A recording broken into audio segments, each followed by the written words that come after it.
The following is a special presentation of the Decibel Geek podcast.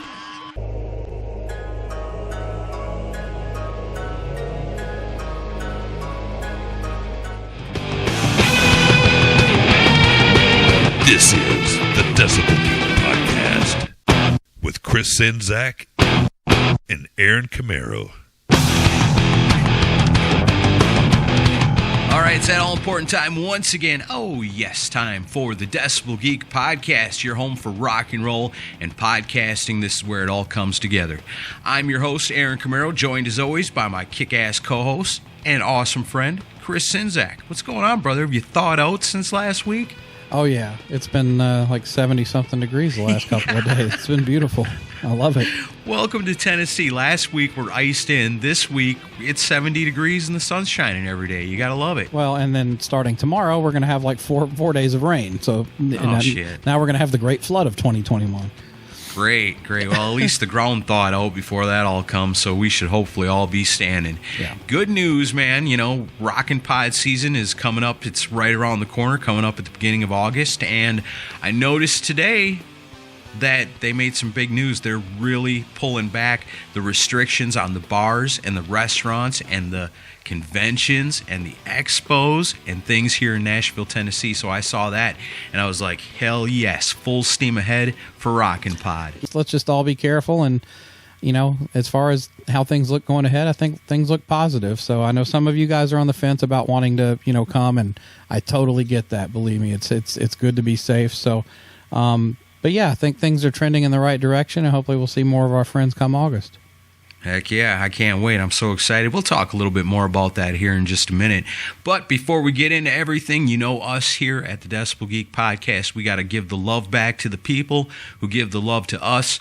The way we love it the best is when you leave us a review, whether that's a Podchaser review, a Facebook recommendation, or an Apple Podcast review.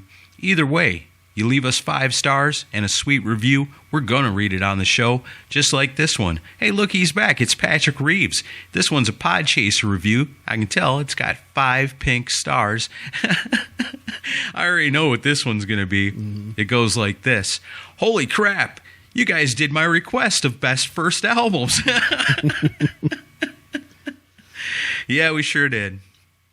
He says, this truly makes you guys the best hard rock and metal podcast out there. I'm glad that we are, that we got that seal of approval. Yeah, we earned it. Good luck with Rockin' Pod 2021. Stay safe, healthy, and keep rocking. That comes to us from Patrick Reeves. Awesome Podchaser review. You know what? Isn't that cool the way that works? You put in the suggestion, we ran with it. And we're going to continue running with it here today because we're coming back with part 2 where we're going to talk about the best second albums that came out. So last week, we covered the best debut albums in rock and roll history. Chris and I each picked our own. We went through the whole list of everything we could think of, and everybody seemed to dig the show. We're glad we did it. It was a lot of fun. And the people that went out and found the original post on Facebook and the original tweet on Twitter and said, you know what, I'm going to share that and I'm going to retweet it. Well, those people are Geeks of the Week. Geeks of the Week this week are Adam Cox, Cobras and Fire Podcast, Matt Ashcraft, Joseph Capone, John Phillips, Mark Alden Taylor, Shay Hargett, Pantheon Podcast, Mike Parnell, Jeffrey Mendenhall, David Glenn, Wayne Cross, Bill Elam, Samuel Wetz, Alan Deshawn, Jay Shabluski, Hakon Bergstad, Tom Smoke, JJP, Body of the Soul, Ernesto Aguiar, Daniel Lee, Vet Halen, Eladio, Kevin Northern, Keith Rockford, Doug Fox, JJ McElhenney, and as always, the Mooger Fooger. That's right. Those are our people. We appreciate it so much when you guys take our Facebook posts and our Twitter tweets and you retweet them, you share them. It helps other people find the show, and that keeps us rocking. Hey, you know what? All these reviews, all these recommendations, all these shares, you know what that does for us? It keeps us right up in the top 10 of all-time music history podcasts on iTunes. Pretty sweet. We crept down to 12. We got right back up into 10. We're up there with the big stars. We're just normal dudes. Yeah, Robert Plant, watch out. We're right on your tail. That's right, Dolly Parton. We're coming for you, sucker. Well, how can you not like Dolly Parton? But, Yeah, I love Dolly Parton. She rocks. Also, want to give a quick shout out to AKG Headphones. They are the ones who sent me these sweet headphones that I'm wearing, and thank you for supporting Decibel Geek and the Pantheon Podcast Network, which we are a part of. Heck yeah, and proud to be a part of it. Everybody check out Pantheon Podcasts and their awesome roster of all different kinds of music podcasts. I mean, maybe you love Dolly Parton. I'm sure there's some Dolly Parton on there. Maybe you love other rock and metal. I'm sure you're going to find that too. Maybe you love BJ Kahuna and the Shout It Out Loud cast. That's their home also. Pantheon Podcast, give them a like and tell them thank you for supporting the Decibel Geek podcast. So, with all that aside, are you ready to go into part 2? What are we calling this? Sensational Seconds?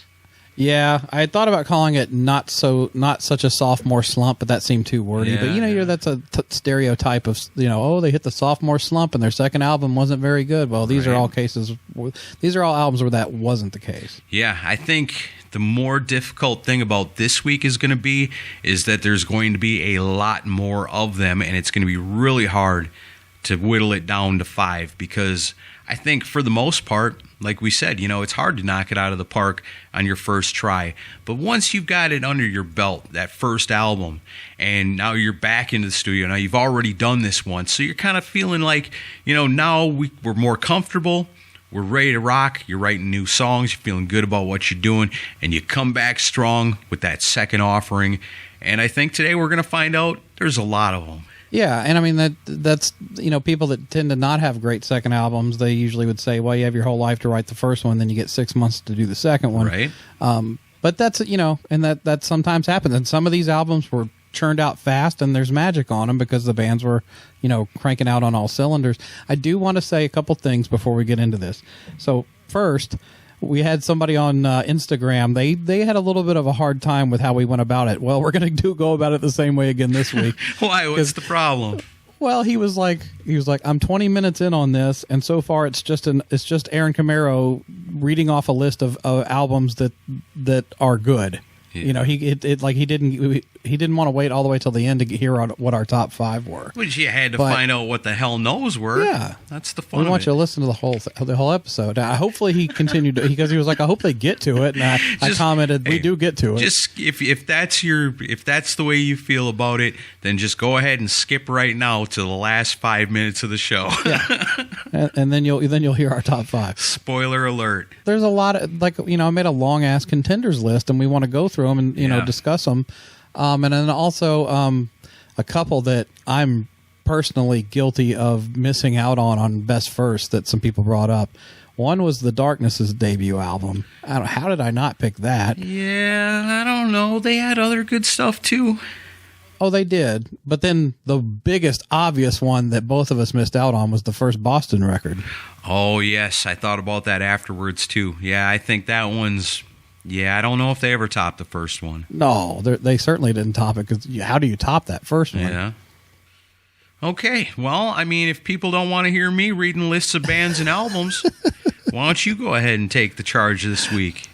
No, I wasn't meaning to make you not read the list. Yeah, no, too late now. The people have spoken. They want to hear you read the list. Okay, so the comment this week, well, oh, God, it's Chris reading a list of albums. Yeah. Okay.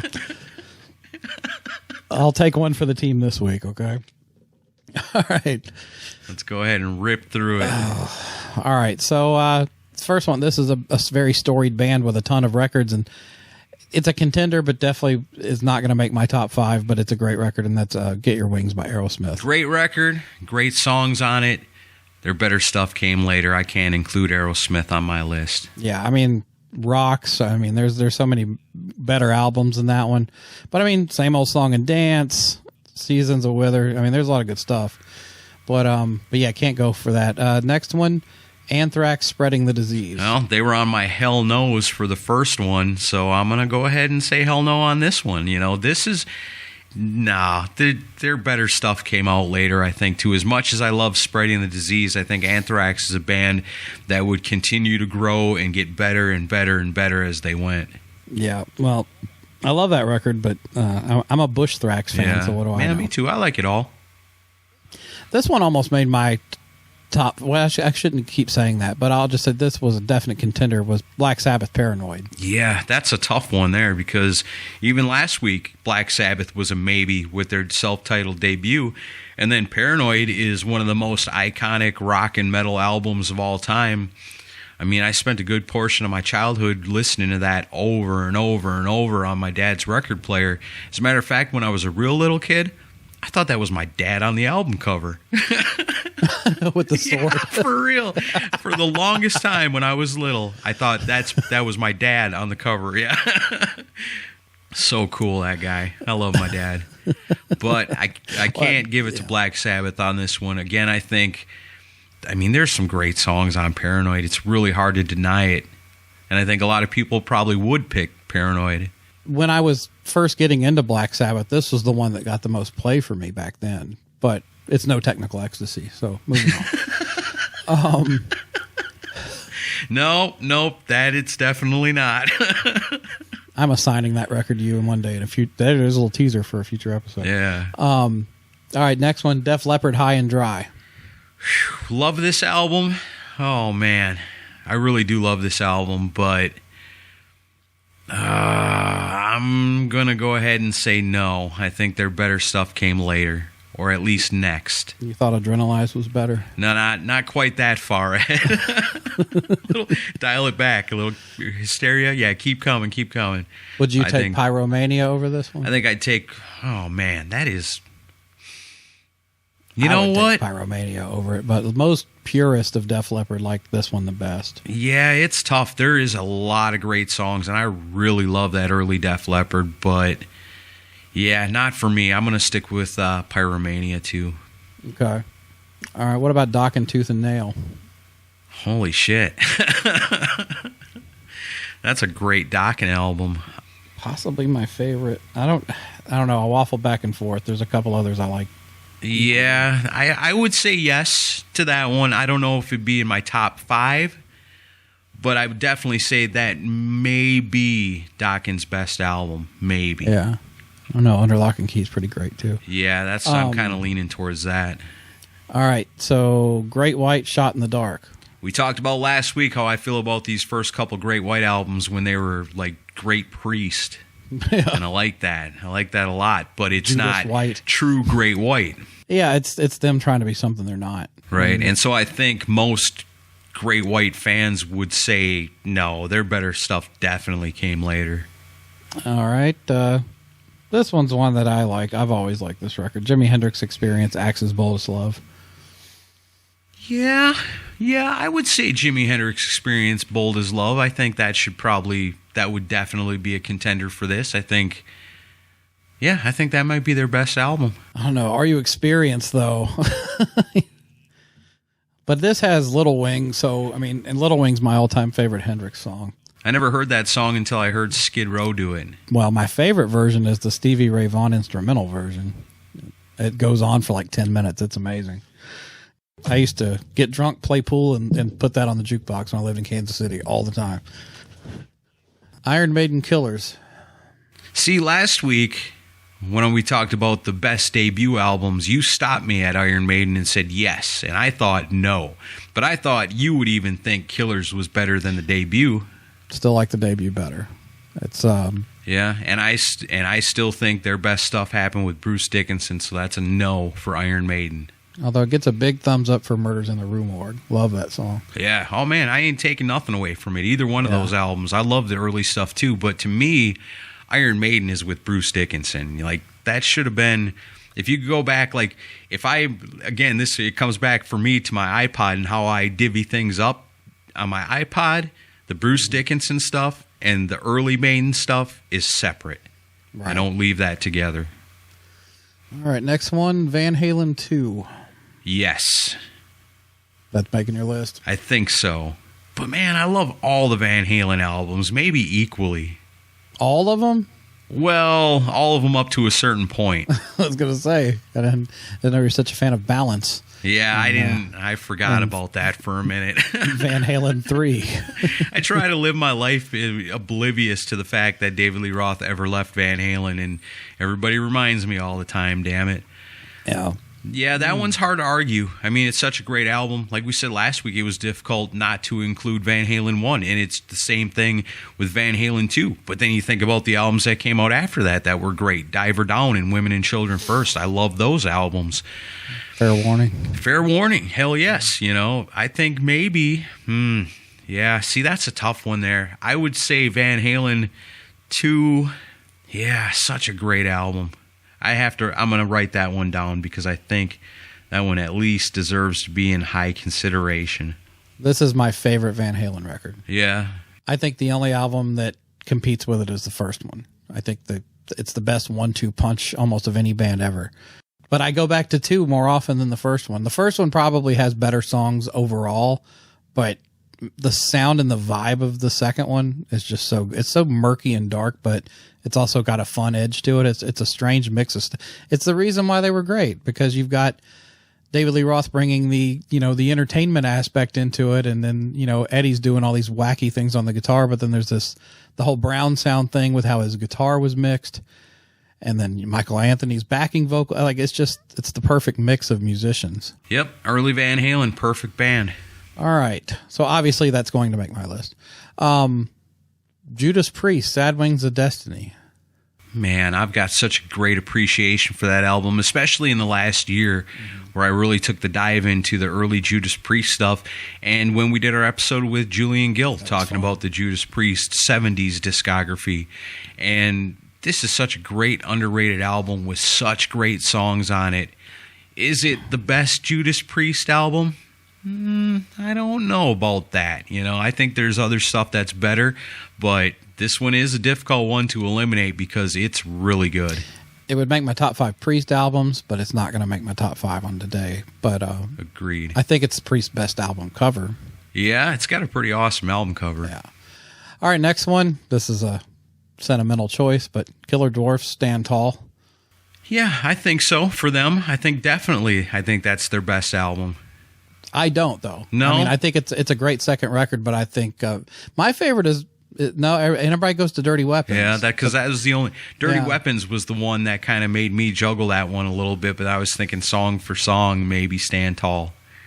The one that song for song that I like the best is Method to the Madness. That was Jerry Finn's first album with them, and he wrote a lot of the stuff on it. I think it's the most full cohesive record they did. That is a damn good album too. Man, I don't have enough Killer Dwarfs in my life. I need to change that. I need to get Jerry back on the show and do Albums Unleashed on Method to the Madness, because that album deserves some spotlight. Yeah, pretty killer. But yeah, Dirty Weapons gets all the love because it's kind of the biggest thing they did in the U.S. Yeah, because that's the one I remember the music video of. Yeah. Yeah, the only time MTV gave him any attention, really. Next one, definitely not my favorite of this band's, but it's a great album. I thought it deserved mentioning, was King's X, Out of the Silent Planet. I'm going to say no. They had better stuff come later. Oh, yeah, I agree. I just wanted to give it a mention. Okay. Kiss, Hotter Than Hell. Some people would say this is Kiss's best album. I'm not one of them. I don't think I'm one of them either. I prefer the debut over Hotter Than Hell, and possibly better stuff later. I think I like it better than the debut, but I like Dress to Kill better than Hotter Than Hell. But but still, Rock and Roll Over is still my favorite Kiss record right now. Yeah, nice. Yeah, but I can't pick it, but it definitely deserves a mention. Then another one that. So how do you like that? The Kiss lovers eliminate Kiss 2 weeks in a row. Yeah, I can't pick them. Now, if it was Crazy Nights was in contention, maybe.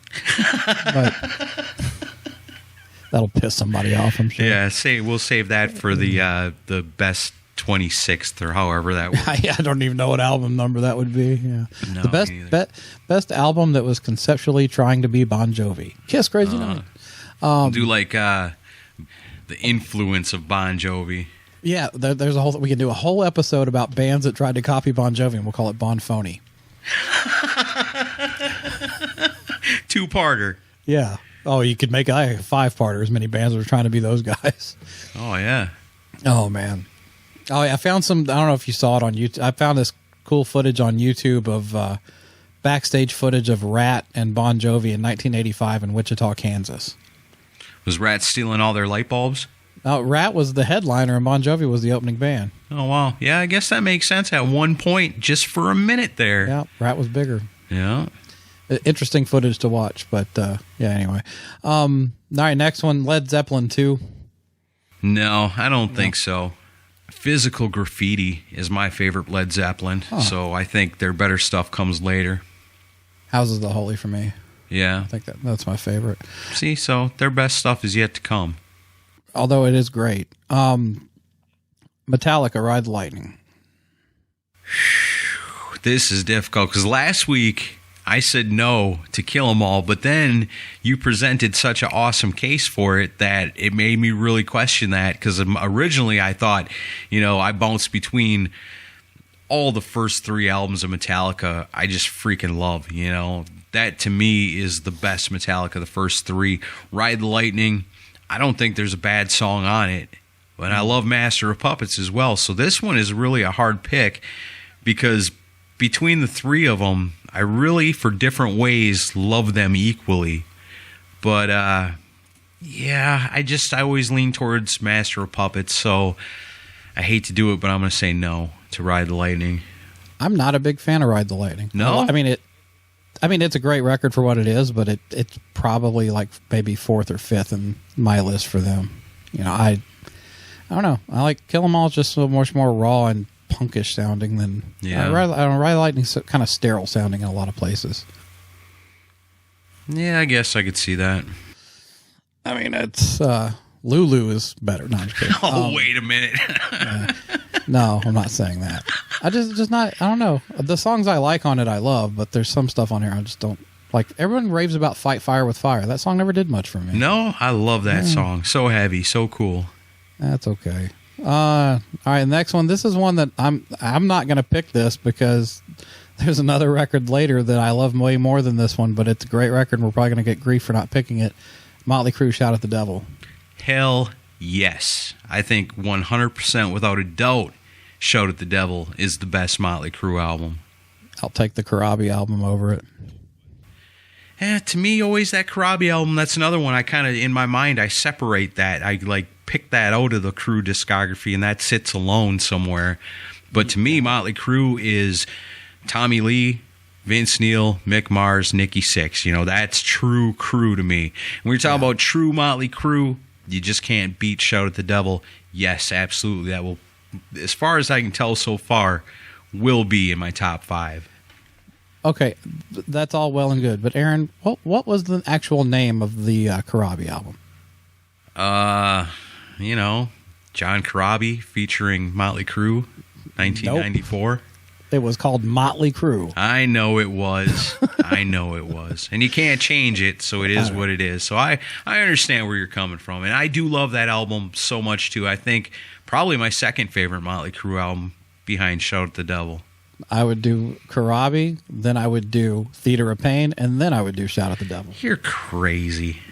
I like what I like. Yeah, I know, coming from the Mr. Ambrosia fan.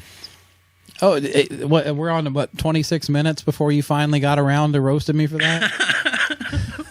I was just waiting for the right opportunity.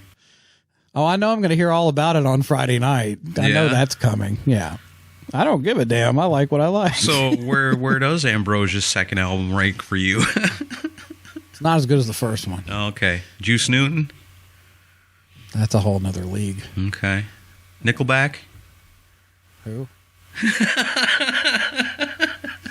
Motörhead? We're going to get to Motörhead. Motörhead Overkill. Love it. I freaking love that album. Is it the best Motörhead album? Oh, man. It's pretty close, but I'm going to say no. Oh, I hate to do it because I do love that album a lot, but I think there's other albums in the Motörhead discography that are better. And I think, Ace of Spades, everybody says that's the best Motörhead album, but they say it for a reason because there's not a bad song on the entire thing. I don't want to seem like a nerd that just follows the crowd, because usually I can pride myself on being different, but It's hard to argue with Ace of Spades. It's just such a great album. All these albums by Motörhead are good in that era, including Overkill. I mean, one of the best metal albums ever. But I just can't do it. I like Overkill, but yeah, I mean, and you know, the trendy, I guess, pick would be Ace of Spades, but you're right though. It's like they're probably the most complete record they have. Yeah, I think so. Although Orgasmatron kind of rules too. Yeah, it does. So you can't even pick like a power pop Motorhead album. Well, what was that? What was it? What was the one? Overnight Sensation or something? Yeah, that one was a little bit different, but I mean, it's still Motorhead. Yeah, but it's them. It was them trying to stretch a little bit. Yeah, as far as you can stretch Lemmy, which isn't very far. No. All right. That's okay. That's good. Ozzy Osbourne, Diary of a Madman. Yeah, as far as last week, I didn't put Blizzard of Oz in because of Diary of a Madman, so I'm going to say absolutely yes. Ozzy Osbourne, Diary of a Madman would be in my top 5. Will not make my top 5. Let me guess, because you love The Ultimate Sin so much. I don't like it the best. I do love it, but no, I don't know. What would I put as my favorite Ozzy song? Honestly, maybe either No Rest for the Wicked or No More Tears. I'm a Zach guy. Yeah. I don't know. Me too. But I love all the other stuff too. Don't get me wrong. I mean, Diary's great too, and you just can't fuck with Randy Rhoads though. No. So yeah, I think Diary is definitely so close to Blizzard of Oz, but I think it's still the best Ozzy album. All right. This one will not make my list, but it's definitely, I think, I don't know. The later stuff that this band did is almost better than this, but it's kind of well known that, like, Future World by Pretty Maids is kind of like their calling card record. Yeah. I don't know jack nothing about Pretty Maids, except in the last 10 years that we've been doing the Decibel Geek podcast, they've been coming out with great albums. So yeah. I really don't know nothing about their early stuff. I only know Pretty Maids by the new stuff they come out with, which is great. So I'm just going to guess and say their best stuff came out a year or two ago. Well, it's kind of a Striper situation where it's different. The Striper stuff that's coming out now is a little tougher and heavier than the 80s was, even though that stuff was heavy too. But like they almost sound like two different bands. And Future World, if you listen to it back to back with something like Motherland that came out a few years ago, you'd be like, that doesn't even sound like the same band. So, but I've listened to all the other Pretty Made stuff from the early days, and Future World's probably the best thing. I'm not going to put it on my list, but it deserves credit. Okay. And the Queensryche purists would probably argue that Rage for Order might be their best record, but I will not. But I'll mention it. Yeah, no Queensryche for me either. All right. Next one, Michael Schenker Group, MSG. Last week you claimed that the debut album was the best. It is. But I like this one too. Though this one has On and On, which might be my favorite MSG song. Yeah. But as a full record, it's not as good as the first one. That's another band I got to familiarize myself with a lot more. I know I got some of the stuff with Robin McAuley on it. And I dig all that, but I don't really know nothing about the early years. I don't know if I've ever listened to any of it. Well, the early stuff's more priesty British heavy metal. Yeah. And then the Robin McAuley stuff's a little bit more hair metal stuff. Right. So yeah, they definitely changed their sound with Robin. See, I got to get into some of that early MSG. I think you'd like it, especially the first record you'd love. Okay. I mean, you've heard some of that stuff, like Armed and Ready. You've heard that before. Yeah, right? I guess I've heard that. Yeah. That's a great record. All right, next one, Stars, Violation. It's a great album, but I'm always going to go with Attention Shoppers. Yeah, I like that one too. I don't know. This one's a bit of a toss-up between this one and the first one for me. It's not going to make my list as far as my favorite 5, but it's a great record. Great record. All right.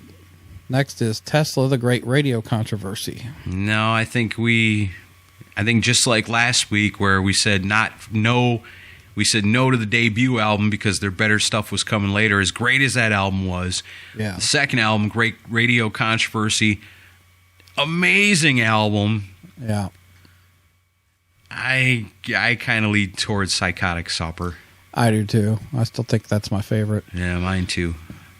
All right, how about Twisted Sister, You Can't Stop Rock and Roll? Yes, I think that I would consider that one to definitely be Twisted Sister's best album. Nah, Love Is for Suckers. Oh, that's my... If Desmond Child could just produce them all, right? Did he produce that one? No, but it sounds like it. Yeah, it's definitely more poppy. No, I definitely think that one would deserve. I'm writing it down at the end. I know I'm already up to 4, and we're not even all the way through this. Uh-oh. So I'm gonna have to knock some of these off at the end. But yeah. I will definitely put that one up for consideration for sure. Did you know "Love Is for Suckers" was supposed to be a Dee Snider solo record? Yeah, you said that last week. Oh, did I? But then wasn't it? It was going to be, but then the record company, like they always did back in them days, go, "Oh no, the name Power is in Twisted Sister. Who nobody cares about Dee Snider." That's what I heard. And then the rest of the band comes back and goes, "Well, that's bullshit because now, look who needs us now," kind of stuff. Which I can understand that too. If Dee Snider says, "I'm going to make a solo album," and the record company says, "No, you're not," and now he's got to go back to the band who he just told he was going solo. Yeah, that could lead to problems. That's probably why that was Twisted Sister's last album. Yeah, that's what I heard. Now I'm sure somebody will come back and say, "You guys are idiots. That's not how it was at all." But that's fine. Maybe, but I will tell you this: "You Can't Stop Rock and Roll" is Twisted Sister's best album. Not "Stay Hungry." I don't know. It's hard to say. Some of these bands, they got such great albums. I mean, just like Tesla, like all these other ones we've been talking about, so many great albums in their whole career. It really is hard just to pick one. And this week, it's even more difficult because I think more bands really hit it good on their second albums. You're definitely going to have to cut stuff because I'm looking at the rest of the list. Yeah, me too. Look at that. I know your taste. I got about 20 on here now coming up. How about Sebastian Bach, Angel Down? Definitely, yes. That album is so good. And I don't think he gets enough credit for that album because Sebastian Bach, of course, known for his run with Skid Row and his hatred of the Decibel Geek podcast. But we still love him, and I really love that Angel Down album. It's really, you wouldn't think so, but it's actually a perfect album. If you love Skid Row, there's nothing not to love about Angel Down. The production, the musicianship, the kick-ass rock songs, and the awesome vocals of Sebastian Bach. Yeah, it's the best thing he ever did. It's totally the best thing he ever did outside of Skid Row. All right. So next up, this came up last week, Cinderella, Long Cold Winter. Yeah, I'm still going to go with Night Songs, I think. Yeah. Me too. All right, another band that came up last week, Faster Pussycat, Wake Me When It's Over. Without question, absolutely 100%, that is Faster Pussycat's best album. No doubt about it. It's a great one. All right, LA Guns, Cocked and Loaded. This is another band where, man, I really love all their albums pretty much equally. Even the weird stuff that was coming out in the 90s was just so good. I'm going to say, even though this is the one I think most people probably would say is LA Guns' best album, I'm going to say no. I'm going to say some of the stuff that came out later in the 90s and the 2000s, actually, song for song, is better. Like Shrinking Violet? Well, that one's pretty damn good, but that's the one with Jizzy Pearl. But I'm thinking about like Waking the Dead, I think is my favorite LA Guns album, which most people wouldn't say that, but I really love that album a lot. And even Vicious Circle is killer. A great album with a shit ton of good songs on it. This classic LA Guns stuff, hard to beat, man. But this is one of them bands that consistently, for the most part, always put out good albums. They got a couple of weird ones here and there, like the one we talked about. When we talked to Loose Cannon and Baco. Yeah, they got something American cool coming up that we're going to be a part of, that you guys should keep your eyes open on Cobras and Fire, because Chris and I recorded something with them just earlier in the week, and they got something cool coming your way. But we were discussing the American Hardcore album by the LA Guns, so there are exceptions to the rule. Right. All right. I'll never forget watching, I saw the world premiere video for Never Enough on MTV when it came out. And I was like, wow, this band's really, really good. All right, so what about Saigon Kick, The Lizard? Yes, I think so. I think The Lizard is... And again, it's the classic story with this album with me. And we talked about it when we had Jason Beeler on with us for Friday Night Live, about how a friend of mine said, dude, you got to check out this band Saigon Kick. And it was when The Lizard came out. But I'd already seen the music video.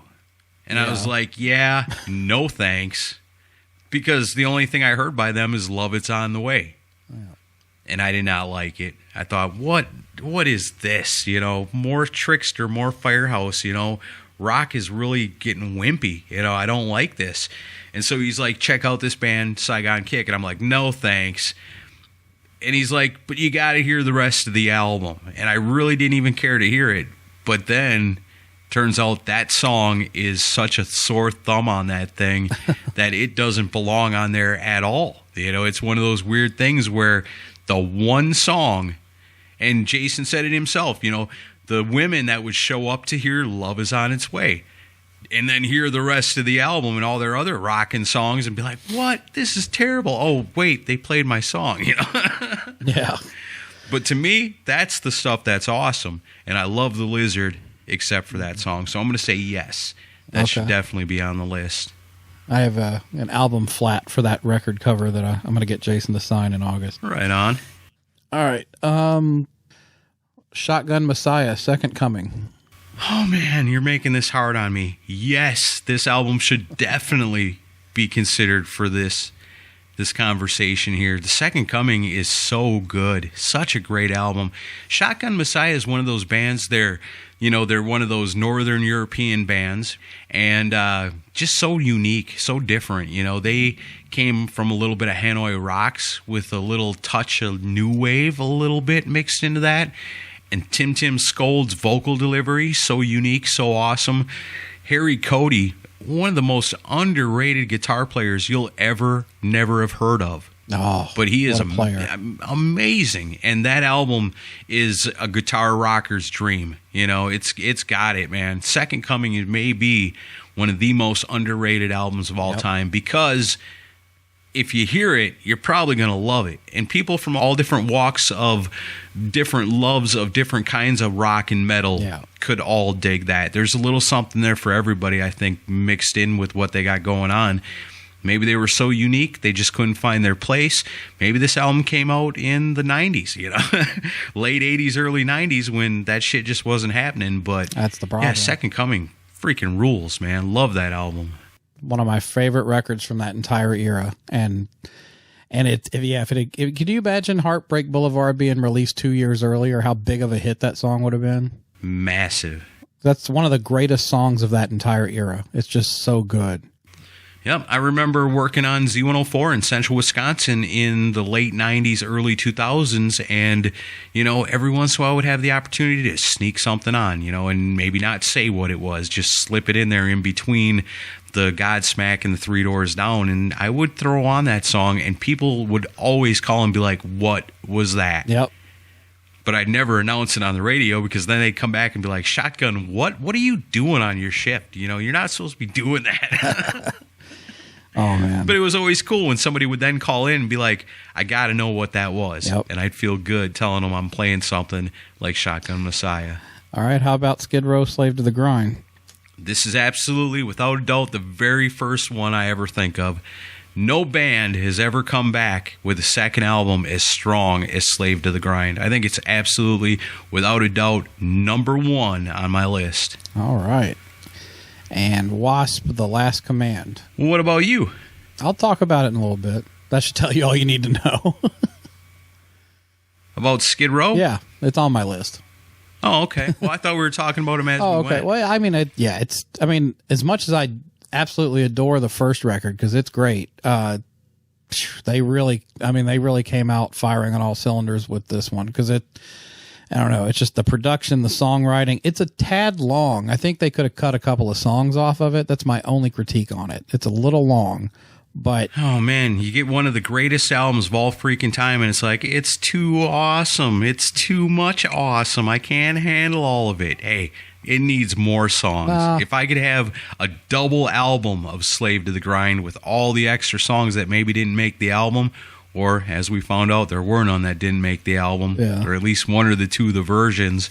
And, more the better. No, it's great. I mean, don't get me wrong. And it's probably their best performance for each one as an individual musician on a record. So it's Yeah, and debuted at number 1. I just love the fact that they went heavier on the second record, knowing that they were probably going to debut at number 1. Yeah, I mean, how many people that only knew "I Remember You" bought that record and were like, "What is this?"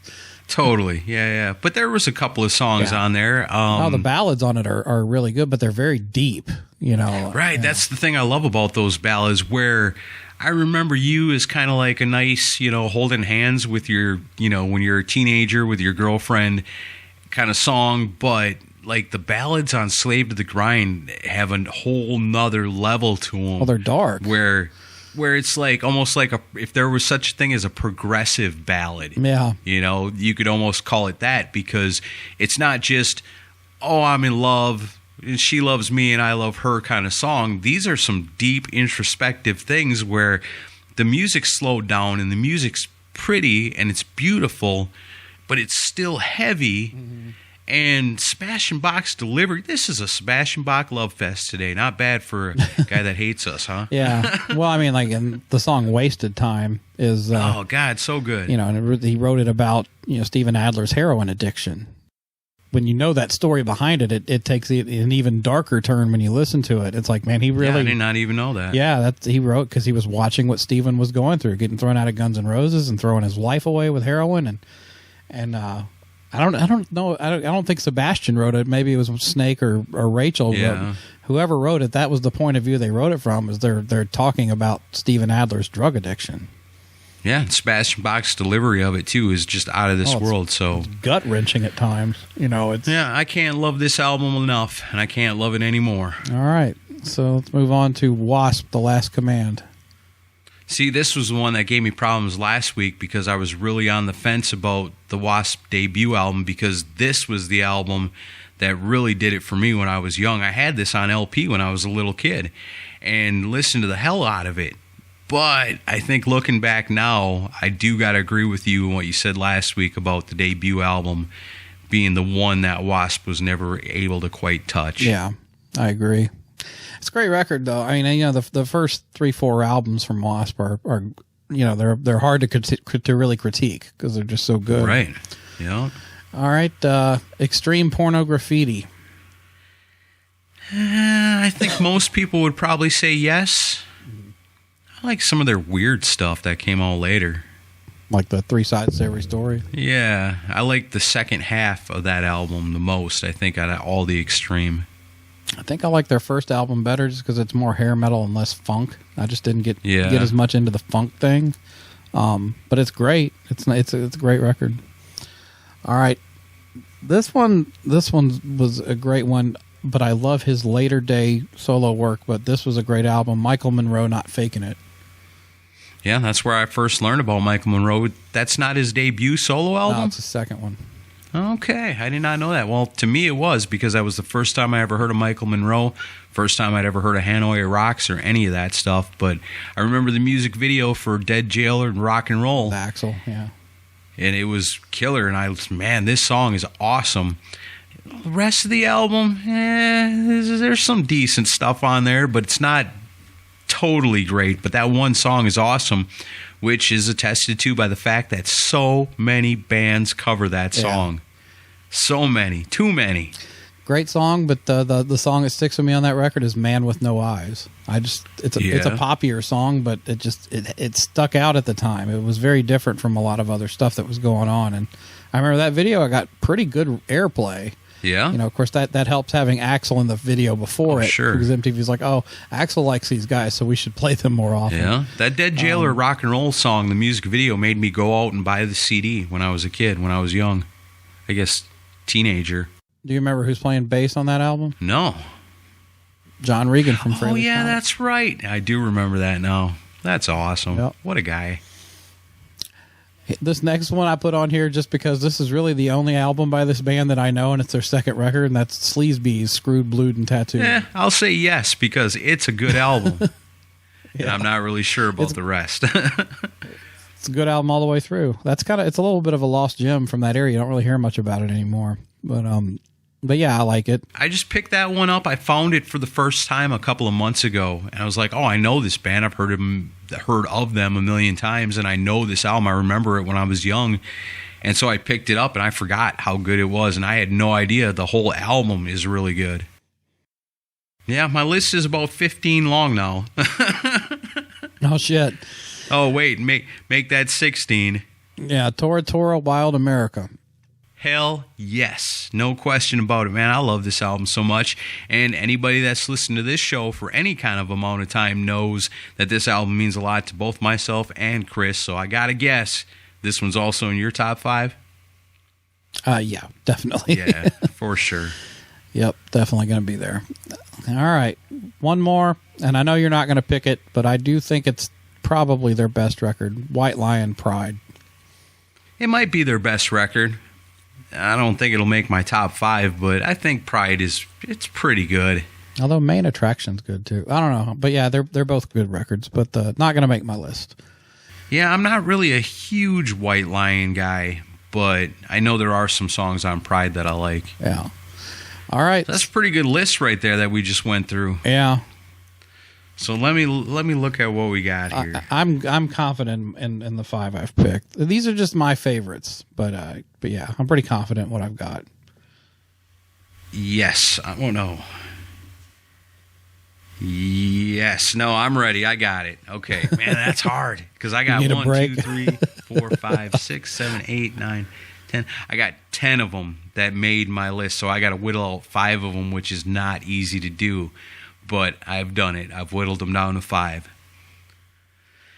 This is my this is my quick reaction. All right, what do you want to just do your top 5 then I'll do mine? Sure. Right. This is what I feel in my heart as I look at this list and think about the discussion we had today, along with the discussion we had last week when we talked about the best debut albums and what's left and what's out there. So this is what I got. Number 5, I'm going to give it to Shotgun Messiah with Second Coming because, I mean, they didn't have a lot of albums, and after Second Coming, I mean, that was the album where it really came together for them because before Second Coming, they were kind of a different band. And then after Second Coming, they were definitely a different kind of band because they turned into industrial metal. Although Violet New Breed's a decent record, though. Yeah, if you like Nine Inch Nails, there ain't nothing to hate about that album, but I'm not a big Nine Inch Nails industrial rock guy, you know. But if you love Ministry, you really should check out that third Shotgun Messiah album. But for me, Second Coming, it's definitely top 5. And for me, it's number 5. All right. And number 4, I'm going to go with Faster Pussycat, Wake Me When It's Over.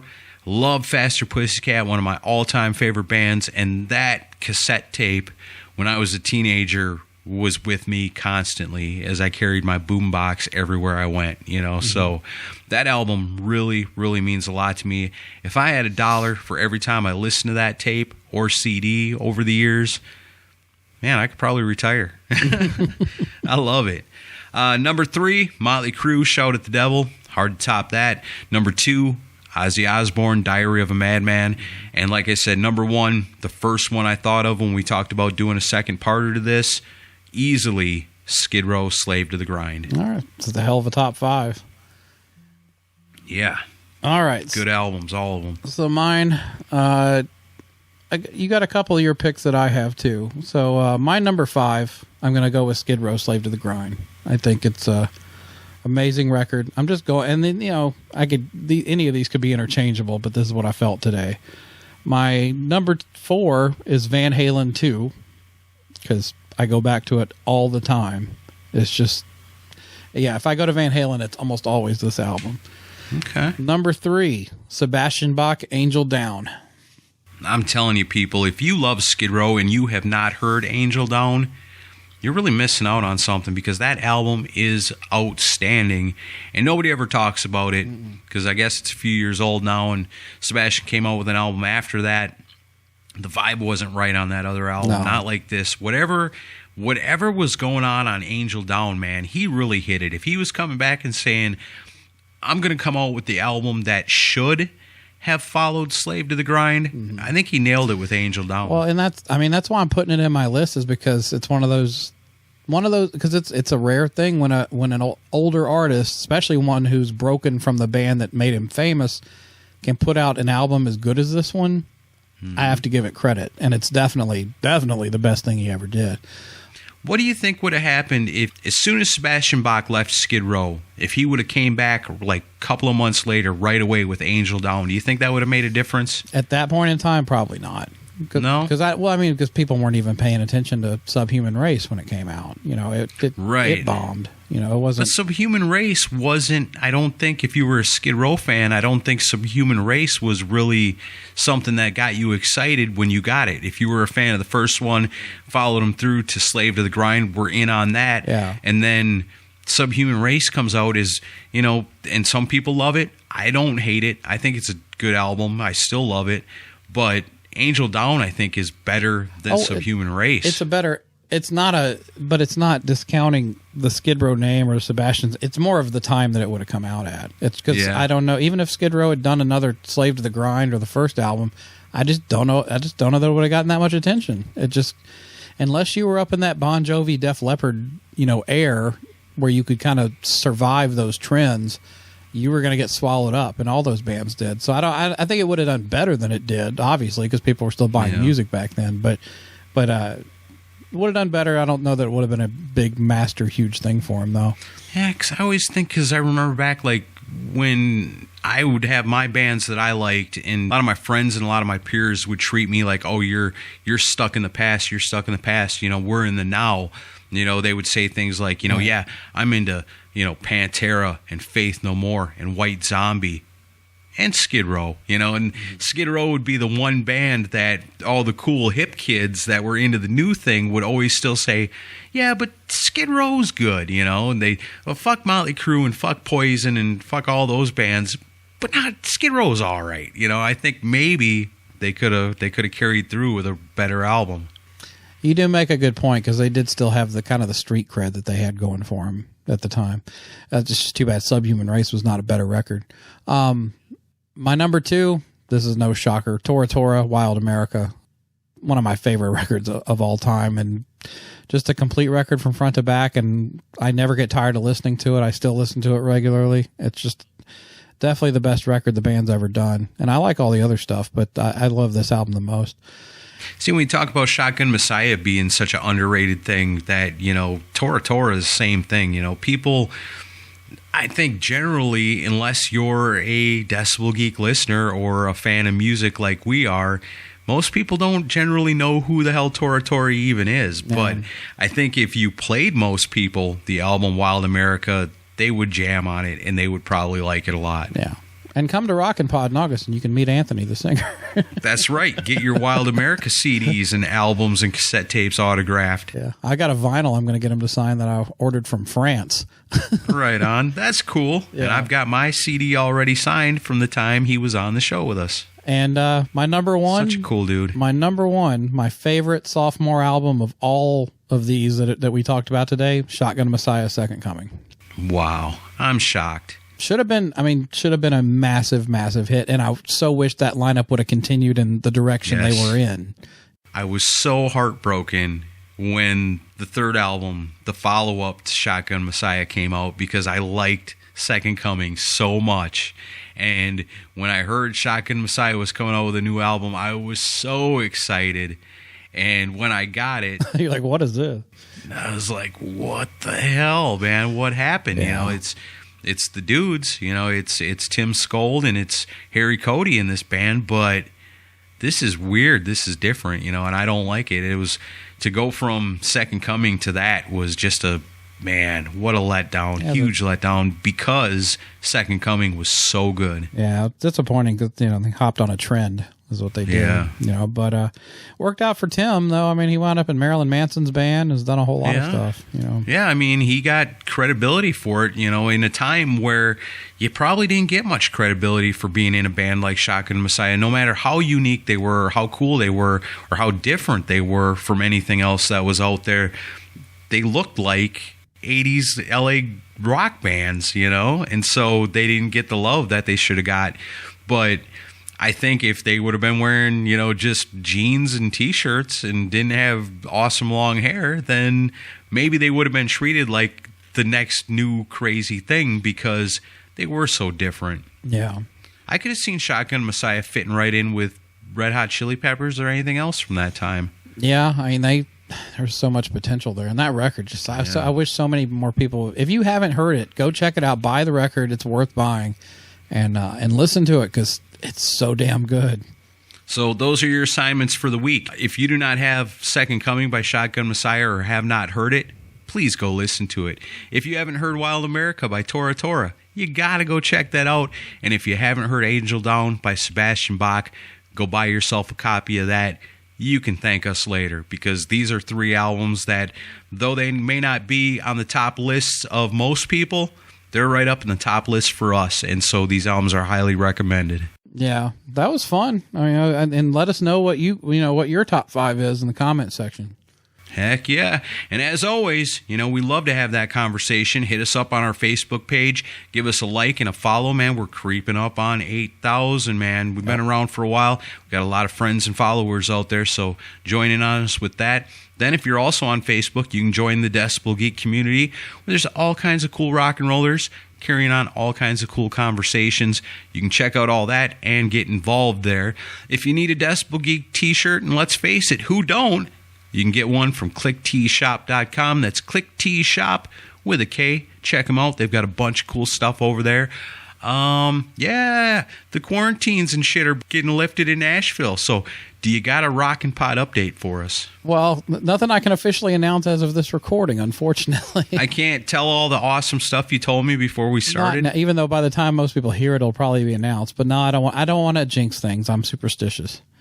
All right, let's not jinx things. So by this time next week, we should have a bunch more really cool announcements coming your way. I know a handful of really good podcasts are coming to Nashville on August 6th through the 8th. Got our tickets. You got to get them. You got to get them at rockinpod.com.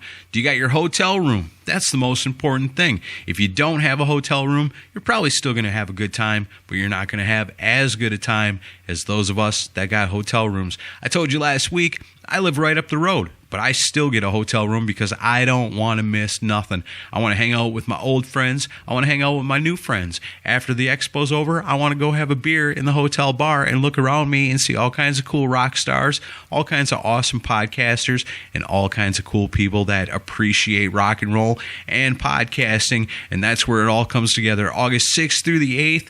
What's the hotel? The Hilton, right? Hilton Nashville Airport. Just go to rockinpod.com and there's links to tickets, VIP, hotel room, everything. Heck yeah. Join us for the party. Like I said, the restrictions are all getting lifted in Nashville. Things are looking good. They're on the up and up. And come August, it's going to be the kickoff to the rest of our lives. It's going to be fun, and I can't think of a better way to do it. So get your hotel rooms and get in on it with us. If you know a podcast out there that rocks, you think they should be at Rockin' Pod, go ahead and direct them to that website. Maybe they could be there too. You want to come hang out with us and have fun? Man, let's party. Let's have a rock and roll party. It's been so long. I can't wait. We're going to go insane in August on the 6th through the 8th in Nashville for Rockin' Pod 2021. I'm so excited. I've been training my liver. Let's do this. Yeah, I train it every Friday night with you and our mascot. We got a lot of work to do to get in shape for Rockin' Pod. Yeah. We've been out of practice for a year. The wrong kind of shape, but okay. Yeah, right. Oh, man. But yeah, this was a lot of fun today. Yeah. Thanks, everybody that suggests stuff for us to talk about, because we can always use good ideas. We were just coming up with a new one before we recorded today. We're going to have a new experiment we're going to be trying in the very near future. Yep. Not sure what we're doing next week, but I am certain it will have something to do with rock and roll and our love of it, because that's what we do here on the Decibel Geek podcast. So if there's nothing else, I guess we'll see you guys next week. See you.